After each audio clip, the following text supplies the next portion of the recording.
नमस्कार दोस्तों, स्वागत है आपका फिर से एक नई वीडियो में। दोस्तों, आज का वीडियो बहुत ही धमाकेदार है क्योंकि आज आप देखेंगे आजाद पार्टी के मुखिया चंद्रशेखर रावण को। दोस्तों, गृह मंत्री अमित शाह जी ने हाल ही में अंबेडकर जी को लेकर जो बात कही है कि अंबेडकर जी का नाम लेना आजकल फैशन हो गया है, जिस पर चंद्रशेखर रावण ने करारा जवाब देते हुए कहा कि बाबा साहब का नाम लेना कोई फैशन नहीं है, बाबा साहब ब्रांड है। तभी तो उस दिन प्रधानमंत्री नरेंद्र मोदी लगातार 5-6 बार ट्वीट करते हैं और गृह मंत्री अमित शाह खुद आकर सफाई देते हैं। उन्होंने भाजपा और आरएसएस पर भी जमकर हल्ला बोला है, जिसे देखकर आप लोगों को मजा आएगा। तो बने रहिए इस शानदार वीडियो में अंत तक। पिक्चर चालू करो बे। लेकिन आपको यह भी तो तय करना पड़ेगा ना, जब आप चंद्रशेखर भाई ये कहते हैं, जब आप ये कहते हैं कि नहीं मैं तो बाबा साहब को ही मानता हूं, उन्हीं का अनुयायी हूं, उन्हीं का फॉलोअर हूं, कांशीराम मेरे आइडल हैं, आदर्श हैं और मैं उन्हीं के रास्ते पर चलता हूं, बाबा साहब के रास्ते पर चलता हूं, तो फिर ये बीजेपी और कांग्रेस में जो ये जंग छिड़ी है कि बाबा साहब किसके, बाबा साहब किसके, इन्होंने अपमान किया, इन्होंने अपमान किया, 1990 तक कांग्रेस ने उनको भारत रत्न नहीं दिया या बीजेपी ने अपमान किया, हिंदू राष्ट्र बीजेपी चाहती है, अंबेडकर जी हिंदुत्व के खिलाफ थे। आप क्या मानते हैं, क्या दोनों ने अपमान किया बाबा साहब का? क्या बीजेपी कांग्रेस दोनों ही इस लायक नहीं है चलो बात कि बाबा साहब को अपना बता सके? मैं तुम्हें अभी समझाता हूं। चलो बात कर लेते हैं। चलो बात करते हैं 50 से पहली, बात करते हैं 90 से पहली, बात करते हैं 18वीं शताब्दी की। क्या आज वो बातें तर्क संगत है? क्या फिर अगर वही बातें करनी है तो क्या हम देश को कैसे बदल पाएंगे? अगर सच कहा जाए तो इसमें कोई दो राय नहीं कि कांग्रेस के कार्यकाल में बाबा साहब को बहुत तमाम तरह के अपमान सहने पड़े, उस समय के नेताओं की वजह से थी। और क्योंकि जातिवाद चरम सीमा पर था तो बाबा साहब की सबसे बड़ा अपराध यह था कि बाबा साहब यहाँ जाति व्यवस्था में शेड्यूल कास्ट में पैदा हुए, लेकिन वो शेड्यूल कास्ट के नेता नहीं थे। उन्होंने सबके लिए काम किया देश की। उन्होंने हिंदू कोड बिल पे जब इस्तीफा दिया तो वो महिलाओं के लिए था, महिलाओं को बराबरी का अधिकार देना, पिछड़ों के लिए था। उन्होंने शेड्यूल कास्ट से पहले पिछड़े वर्ग के लोगों के लिए व्यवस्था की। आरबीआई आज है तो उनकी देन है। तो अगर कांग्रेस ये कह रही है, देखिए ऐसा महापुरुष किसी जाति के नहीं होते, महापुरुष सबके होते हैं। तो अच्छा, अगर बीजेपी की बात करें तो आरएसएस के लोगों ने उनकी शव यात्रा निकाली। बेशर्मो शर्म करो शर्म। आरएसएस के लोगों ने संविधान को कभी, उनके जीते जी निकाली शव यात्रा, संविधान को कभी स्वीकार नहीं किया और तमाम तरह की जो है परेशानी का सामना उनको करना पड़ा। बहुत सारे लोग तर्क दे रहे हैं कि उन्होंने कांग्रेस के लोगों ने उनको चुनाव जीतने नहीं दिया।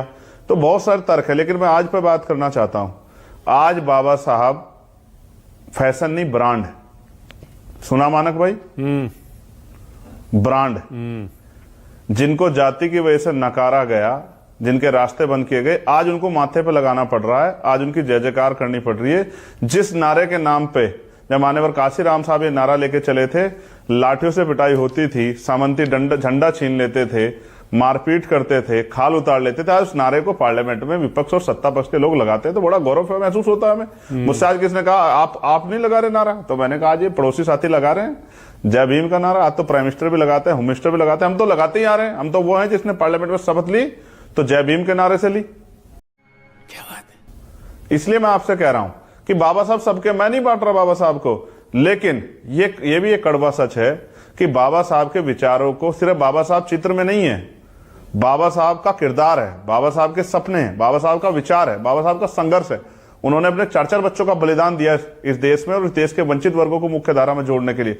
तो बाबा साहब के विचारों पे कौन सा दल चल रहा है? अगर आज कोई उनके विचारों पे काम कर रहा है, वंचित वर्ग के लोग मुख्य धारा में लाने का काम कर रहा है, उनसे सीख ले रहा है, तो आजाद समाज पार्टी है। बहुत बढ़िया। वरना आजाद समाज पार्टी के अलावा कौन सा उनके विचारों का वो कर रहा है? मैं आपको स्पष्ट रूप से कहूं मानक भाई, जब आप वन नेशन वन इलेक्शन का बिल लेके आते, ये भी तो संविधान का अपमान है, ये भी तो बाबा साहब का अपमान है।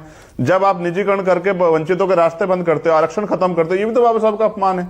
जब आप जो है एंटी कॉन्स्टिट्यूशनल कोई भी काम करते हो, जब आपने आर्थिक रूप से आरक्षण दिया, संविधान में जो आरक्षण का आधार था उसकी हत्या करके संविधान का वॉल्यूशन कर, वो भी तो बाबा साहब का अपमान था।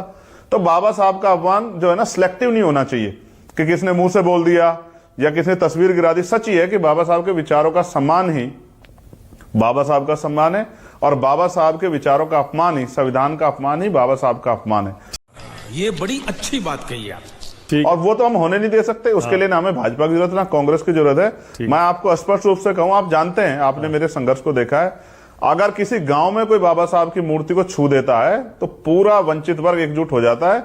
और परभनी में जो हुआ आपने देखा, और उससे पहले भी, और आपको याद है हमारे यहां तो घड़कोली में बाबा साहब की स्टैचू पे कालस लगा दी गई थी, इतना बड़ा बवाल हुआ था। हम बाबा साहब के अनुयायी हैं, भक्त नहीं है। शायद मोक्ष के द्वार हमारे लिए और कहीं से ना खुले, लेकिन बाबा साहब ने हमें इंसान की जिंदगी दी है। आज अगर मेंबर ऑफ पार्लियामेंट हूं, या फिर मैं कह रहा हूं, आज महिला डॉक्टर, इंजीनियर, आईएएस, आईपीएस, वकील, जज बनी है, प्राइम मिनिस्टर, मुख्यमंत्री बनी है, तो बाबा साहब अम्बेडकर के संविधान की देन की वजह से बनी। उसी पे चर्चा हो रही थी 2 दिन पहले, बड़े कसीदे पड़े गए दोनों तरफ से। लेकिन आज क्या हुआ? तो मैं ये कहूंगा कि देखो, किसी भी तरह की हिंसा का मैं समर्थन नहीं करता, क्योंकि मैं वकील भी हूं। मैं स्पष्ट रूप से कहना चाहता हूं कि बाबा साहब के विचारों पे चलिए, वही बाबा साहब का सम्मान है। देश देख रहा है, संविधान, पार्लियामेंट में सदन नहीं चल रहा है, देश देख रहा है।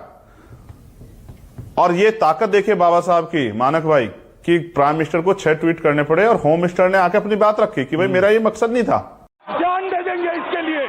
क्या बात कर रहे हो आप? खाओ मां कसम। ये भगवान क्या जुल्म है। मेरा ये मतलब नहीं था, मेरी बात को तोड़ मोड़ के पेश किया, ये रखना पड़ा। ये बाबा साहब, और आज के समय में किसी की जरूरी, किसी के लिए मजबूरी, लेकिन बाबा साहब के बिना राजनीति नहीं हो सकती। बहुत बढ़िया, बहुत बढ़िया। आज तो इसी जो लोग नोट उनसे पे नफरत करते हैं वो भी बाबा साहब बहुत की जय बढ़िया, करते हैं। इसी नोट पे आप बात तो सही है।